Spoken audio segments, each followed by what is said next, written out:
بيكم حلقة جديدة من فنجان قهوة. موضوعنا النهاردة موضوع مهم جدا، ويمكن بعض الناس والأهالي يستغربوا منه لما نقول إن الأطفال بيجي لهم اكتئاب زيهم زي الكبار.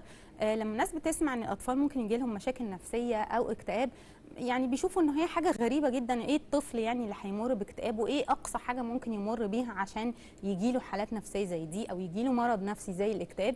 لكن للأسف الأطفال بيمروا بحالات نفسية وبيمروا بمشاكل كتير جدا، ممكن يكونوا الأهل مش حاسين بيها او مش واخدين بالهم منها او مش عارفين يتعاملوا معاها صح، فبتوصل لان هو يجيله مرض الاكتئاب. عشان كده مهم جدا نفهم النهارده ازاي ممكن الطفل يمر بالاكتئاب ده، ايه اسبابها، والاعراض بتبقى شكلها ايه، هل زيها زي الكبار ولا بتختلف؟ هنفهم كل ده من ضيفتنا اللي مشرفانا النهارده، دكتوره شيماء خالد، اخصائيه تعديل السلوك والتخاطب. اهلا بيكي يا دكتور. اهلا بيكي يا دكتور رانيا، منوره. ربنا يخليكي، انت اللي منورانا. تسلمي.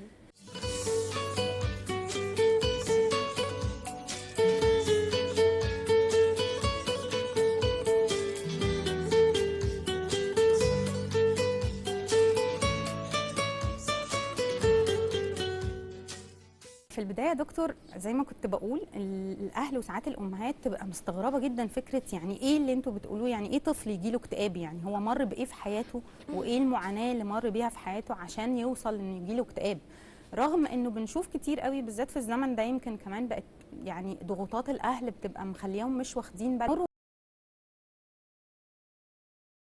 بمشاكل مثلا في المدرسه حتى لو مش جوه البيت، وساعات بتبقى كتير جوه البيت كمان، وتعامل الاهل نفسه. يعني فحضرتك برضو اللي هتشرحي لنا دلوقتي اكتر انه ازاي ممكن التعاملات دي والحاجات اللي حواليهم توصلهم لان هم يجي لهم مرض الاكتئاب زيهم زي الكبار بالظبط، لانه شخص نفسي يعني زيه زينا. فالاول تشرحي لنا الاكتئاب عند الاطفال ده اولا بيبقى اكتر في البنات ولا الولاد، وبيجي ازاي؟ بيبقى اكتر عند البنات. انت عارفه بقى ايه، الهرمونات هي اللي بتلعب دور جامد جدا عند البنات. بس في الاول عايزين نعرف الساده المشاهدين يعني ايه اكتئاب. عموما الاكتئاب سواء للكبار او للاطفال، مش اللي هو مزاجه وحش، لا ده مرض. لا طبعا صح؟ في فرق ما بين الناس الاكتئاب، بتخلط شويه. في فرق ما بين الاكتئاب والحزن او مزاجه ان هو وحش. صحيح. الاكتئاب هو مرض نفسي، او زي ما بتقولي كده ايه، ال الانسان اللي قدامنا ده ايه، مقريف، زي ما بيقولوا كده مقريف. فبيبقى هو مرض نفسي مزاجي.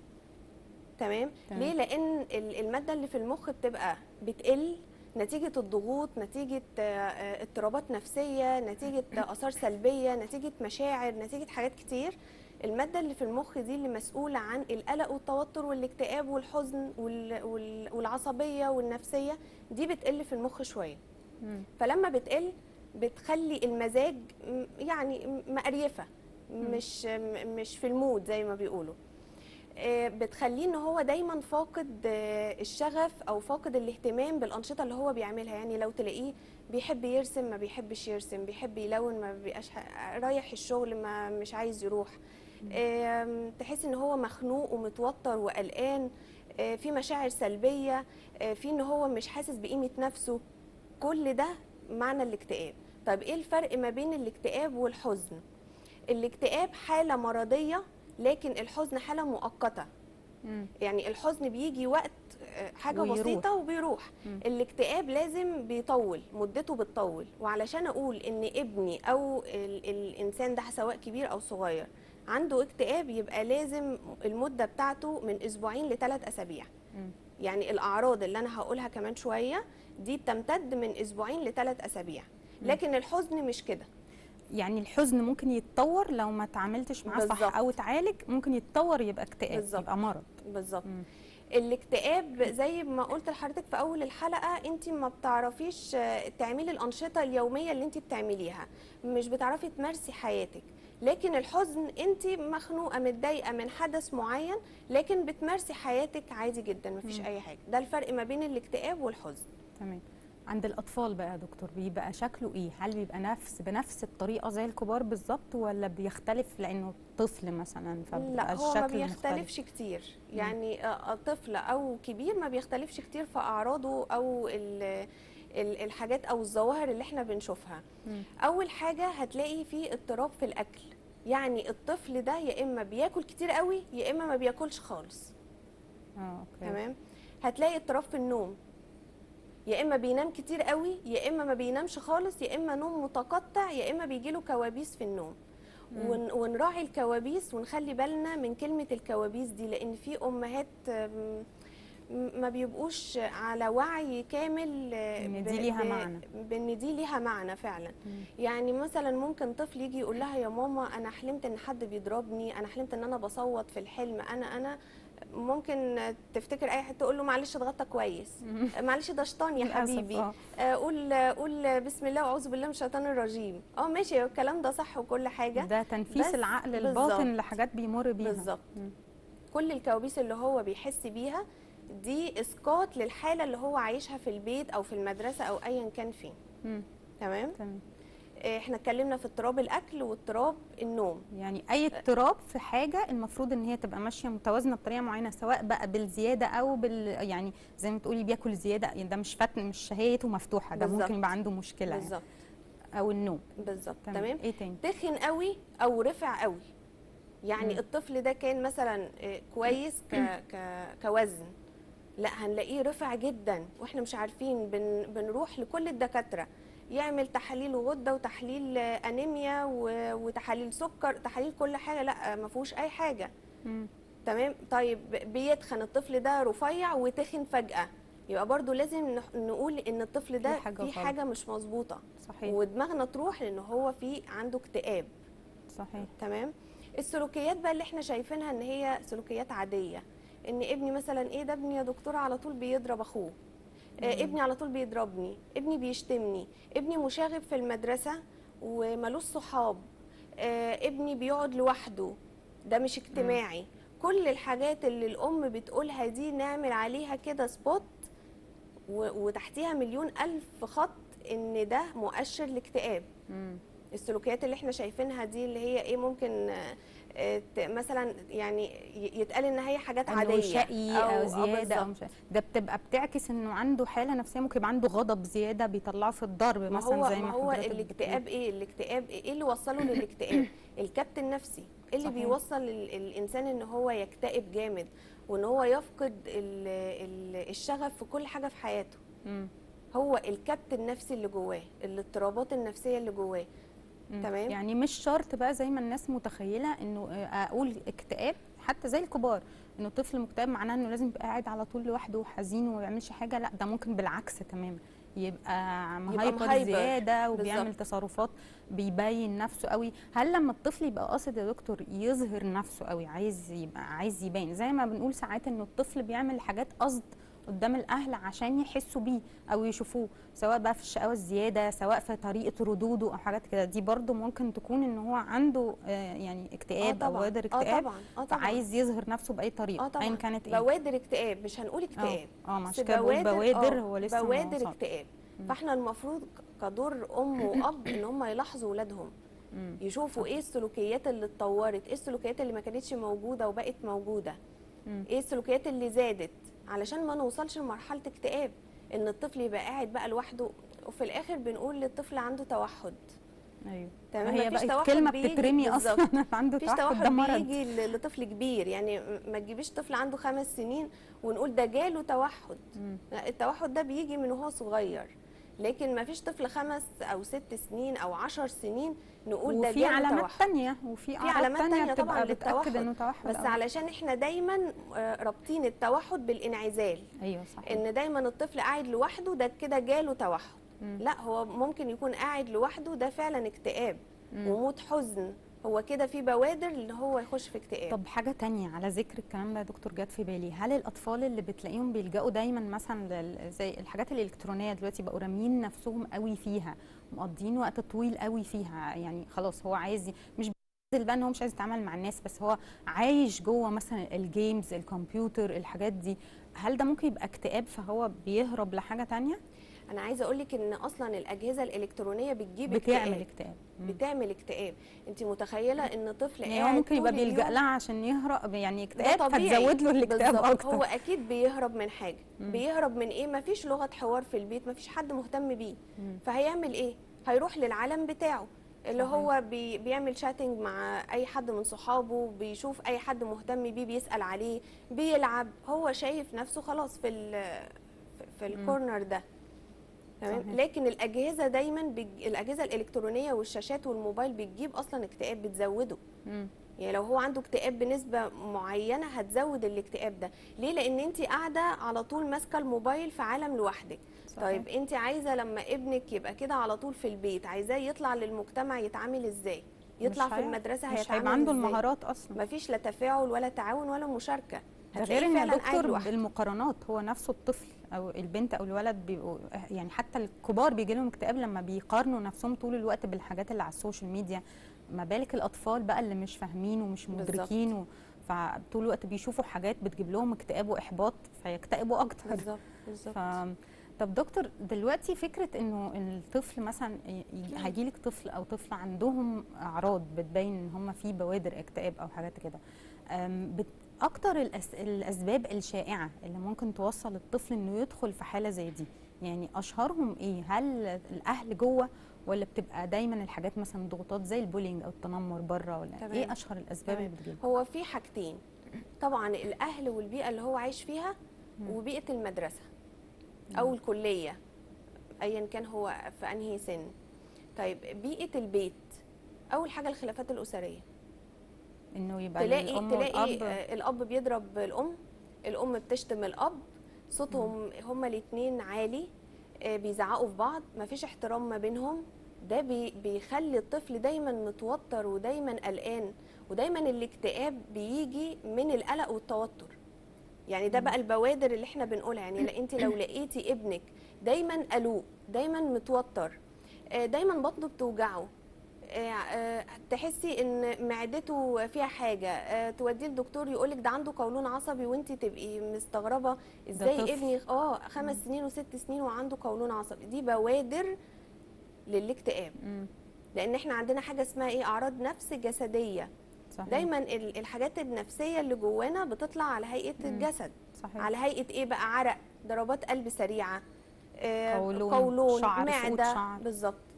مص صوابع، نتف شعر، تقطيعه. ممكن تلاقي طفل طول ما هو قاعد بيقطع في شفته. تمام. فكل الحاجات دي بتبقى بوادر. فاول حاجه كبيت الخلافات الاسريه دي بتعمل ايه في الطفل؟ بتخليه دايما متوتر وقلقان، وطبعا بيدخل في اكتئاب. طيب تاني حاجه ان الام بتضرب ابنها. التعامل بقى الغلط من انا بيجيلي ناس بيتضربوا بالحزام، بيتضربوا بالشبشب وبسلك الشاحن، بيتضربوا بعصايه خشب. انا مش عارفه اقول ايه. يعني ده الام دي اللي هي المفروض تحميه من الحاجات دي. يعني انا مش عارفه اقول ايه بصراحه. فانت متوقعه ايه من طفل طول النهار بيتضرب؟ يبقى كويس ازاي؟ وفي الاخر تيجي تقول هو تحصيله الدراسي واداؤه الدراسي مش كويس ليه؟ ده متعذب، بالظبط ده في معقل تعذيب في البيت. بالظبط. تالت حاجه المقارنات. دايما الام تقارن ابنها باخته او اخوه او ابن خالتي او ابن عمتي او ابن عمتك او صاحبك في المدرسه. ده منتهى الاحباط. بيجي له احباط ودايما حاسس ان هو فاشل. ده غير بقى الكلمات السلبيه. انت دايما مش نافع، انت غبي، انت ما بتفهمش، دي كتير قوي غبي دي. مش عارفه ليه يعني. بس يعني فكره ان الام يا دكتور هي اللي بتعمل الكلام ده زي ما انت بتقولي، ما هو انتوا حتى في العلاج هتلجأوا لها ازاي؟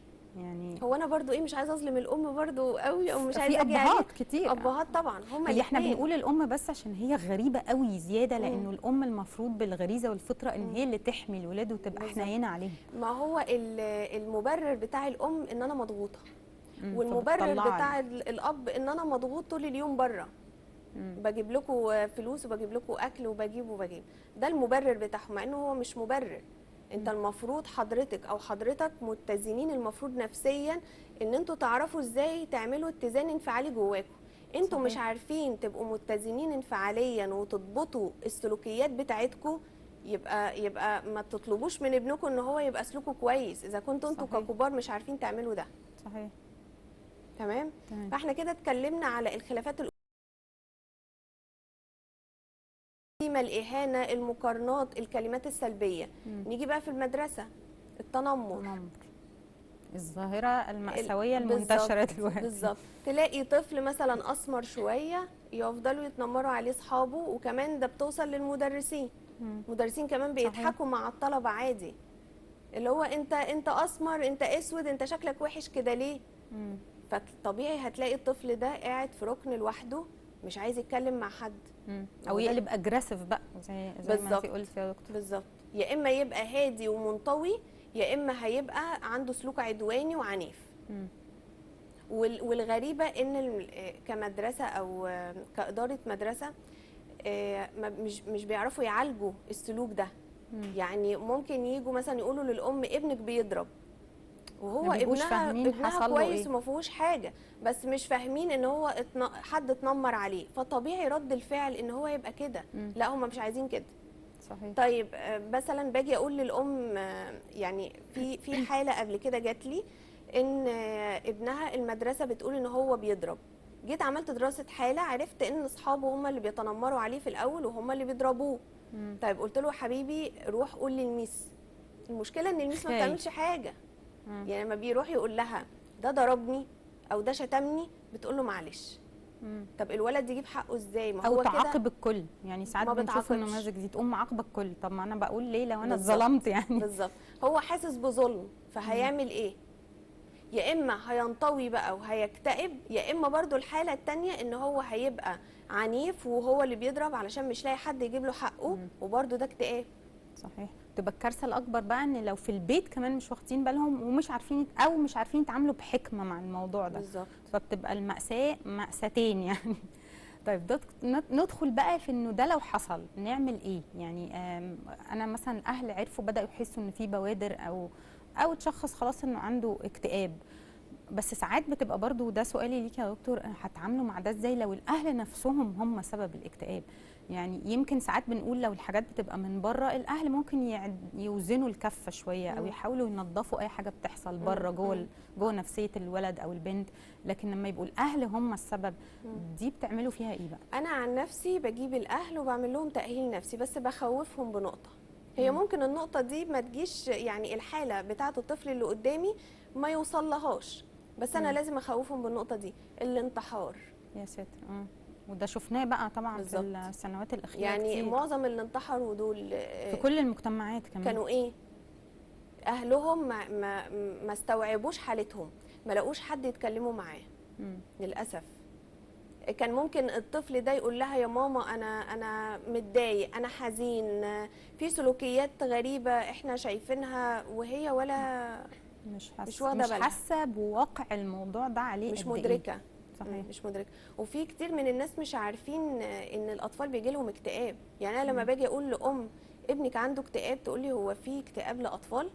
هو ايه يعني ده لسه صغير عشان يجي له اكتئاب؟ بالظبط. ايه يعني المعاناه يعني اللي ممكن يمر بيها؟ ايه اللي انت بتقوليه ده؟ فانا طبعا بعمل تاهيل نفسي للام والاب، وبقول لهم ابنكم فيه 1 2 3، ولو ما عملتوش اللي انا هقوله هينتحر، انتوا بقى براحتكم. وبتلاقوا مرونه يا دكتور فعلا من الاهل لما بيخافوا من حته الانتحار ان هم يفقدوا ابنهم، ممكن يفقدوا ابنهم. فعلا بلاقي. وهل بتدوم زي تدريب مثلا؟ يعني ممكن بتبقى زي ما كنت بتقولي يا دكتور، طريقه الام مثلا هي نفسها اجريسيف مثلا، او العلاقه بينها وبين الاب سيئه وطول الوقت في مشاحنات وبتاع، فهل بتدوم زي برنامج تدريبي لما تحصل مثلا مواقف معينه مع الطفل، او عايزه تعملي حاجه معينه معاه، تتعاملي ازاي وتتكلمي طبعا ازاي وتردي ازاي والكلام ده؟ دايما اقول لهم ان الخلافات ما تحصلش قدام الولاد. عايزين تتخانقوا ادخلوا اوضه وصوتكم يبقى واطي وتتخانقوا، لكن الخلافات ما تحصلش قدام الولاد، وتطلعوا يعني كأن ما حصلش حاجه قدام الولاد، كأن ما حصلش حاجه، لان هم ما لهمش ذنب. هم ما لهمش ذنب في ان انتوا يعني في خلافات ما بينكم، او ما لهمش ذنب ان انتوا جبتوهم كده، يعني ما تظلموهمش معاكم. بالظبط. تمام. افضل بقى اتكلم ان ما ينفعش تضربيه، ما ينفعش تشتميه. في امهات بتستجيب وفي امهات لا. ليه؟ لان الامهات اللي بتستجيب بتحس ان هم سويين نفسيا شويه.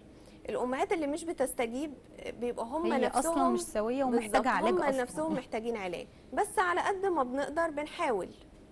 ما يعني بيبقى في برنامج علاجي للاسره كلها؟ طبعا للاسره كلها. لان الاسره هي اللي عامله كده. بالظبط. هو ما طلعش كده لوحده، هو ما اكتئبش كده لوحده. وكمان ايه، مش الاسره بس اللي هي الام والاب، ده انت تلاقي تيتا داخله في الموضوع وجده وخاله وعمه. لو في اطراف قريبه قوي منه. بالظبط. طب دكتور، لو الطفل بقى خلاص وصل لمرحله الاكتئاب وخلاص عنده مرض الاكتئاب ده، بيبقى هل بيدخل معاه مثلا علاج برضو دوائي؟ يعني لازم ياخد دواء ومعاها برضو العلاج السلوكي لو مثلا وصل للاجريسيفنس والحاجات دي؟ يعني بيبقى شكل العلاج طبعاً ايه على عشان الناس حسب. تبقى فاهمه برضو انه في علاج والطفل ممكن يتغير يعني. على حسب حالته. مم. في اكتئاب بسيط، اكتئاب متوسط، اكتئاب شديد. مم. تمام. مش محتاج لدواء ومحتاج لعلاج سلوكي يبقى تمام، لكن محتاج لدواء يبقى بنكتب دواء وبنعمل ده اللي هو جلسات. الشديد قوي بقى، الحالات طبعا. الشديده طبعا قوي. بنكتب دواء وبنعمل جلسات سلوكيه مع الطفل ومع الام والاب، ولو في اطراف تانية زي تيتا وجده وعمه وخاله وكده. تمام. هو الموضوع مش بسيط وبرده مش جامد. يعني لو احنا عرفناه من الاول، كان عندنا وعي بيه وثقافه بيه من الاول، هنتخطى التفاقم بتاع الاكتئاب. هنتخطى جزء كبير جدا من شدته، من سلوكياته، من احداثه، من اعراضه، من حاجات كتير. صحيح. لكن احنا مشكلتنا ان احنا ما بنشوفش ده من الاول، ما بيبقاش عندنا وعي وثقافه بده من الاول. ابني بيتشقى، دي شقاوه. ابني بيضرب، دي شقاوه، بضربه. يعني ابني بيضرب اروح ضرباه فخلاص بيسكت. زودت الطين بله زي ما بيقولوا. وهم مش فاضيين اصلا يا دكتور. المشكله بيبقى الاهل عايزين يكبروا دماغهم لانهم مش فاضيين او مضغوطين. ده في مشكله تانية. دايما ماما تيجي تقول لي ايه، طب انا هعمل ايه؟ ما دي تيتا وده جد ودول ناس كبيره. انا هعمل ايه؟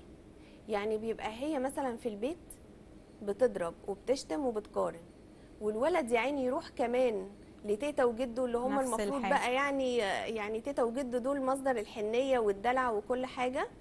نفس الكلام، يقارنوه، يقولوا له، يتريقوا عليه، يتنمروا عليه. طيب اتكلمي انت يا ماما، قولي لهم ما حدش يتدخل في تربيه ابني، ما حدش يقول له كده، ما فيش. دي بتبقى بقى الوضع مأساوي، لانه هي هتغيروا عيله بحالها طبعا. طب بس يعني هنختم بقى يا دكتور للاسف في كلمه كده تب سريعه. زي ما بتقولي انت بتخوفي الاهل انه ممكن يوصل لانتحار، فدي حاجه لازم توقفهم. بس لو ده مش حاصل ومش قادره، يعني مش قادره تعاملي، هل كفيل العلاج للطفل بس، وان انتوا تفهموه توعوه بكل اللي بيحصل حواليه بدل مش قادرين نغير في الاهل؟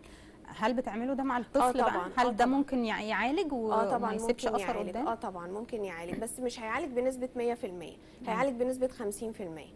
ليه؟ لان هو بيتعالج معايا وبعد كده بيروح البيت بيبوظه وبيلاقي عكس اللي انا بقوله. بس على الاقل بنحاول ان احنا نظبط تفكيره شويه، وان هو يعرف يتعامل مع ماما وبابا، لان هم دول بابا وماما، مش هنقدر نغيرهم. اشتغلوا عليه بقى يتعامل مع ده هو ازاي. بالظبط. طبعا موضوع معقد جدا، موضوع كبير قوي ومهم قوي، لانه في اهل كتير زي ما بتقولي مش مدركين لحجم التاثيرات النفسيه اللي ممكن تحصل مع الطفل، فواخدين الحياه كده ماشيه وخلاص يعني. لكن هي مسؤوليه وامانه يا جماعه، يعني موضوع صعب قوي بيأثر بجد في حاله الولاد نفسيا.